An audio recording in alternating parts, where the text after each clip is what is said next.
এবার কাঞ্চনপুর থেকে খবর। নির্বিঘ্নে সম্পন্ন হলো পানিসাগর নগর পঞ্চায়েতের ভোট। এই প্রথম পানিসাগর নগর পঞ্চায়েতের ভোট।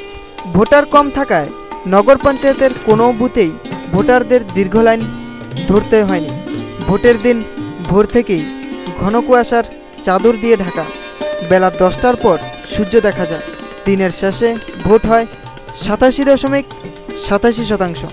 11টি ওয়ার্ডের মধ্যে সবকটিতেই কংগ্রেস পুলিং এজেন্ট থাকলেও দল সর্বত্র বুথ অফিস খুলতে পারেনি। এমনকি ভোটের দিন পানিসাগর কংগ্রেস ভবন পর্যন্ত তালা বন্ধ ছিল। গত লোকসভা নির্বাচনে যারা কংগ্রেসের মিছিলে ছিলেন তাদের এবার বিজেপির বুথ অফিসে দেখা গেছে। বিজেপিও সব বুথ অফিস খুলতে পারেনি। বিজেপি কর্মীদের আশা তারা জয়ী না হলেও দ্বিতীয় স্থানে থাকবে। বিজেপি কর্মীরা বলেন, এই নির্বাচনে 4 এবং 8 নং ওয়ার্ডের সিপিএমের সঙ্গে শক্ত লড়াই হবে।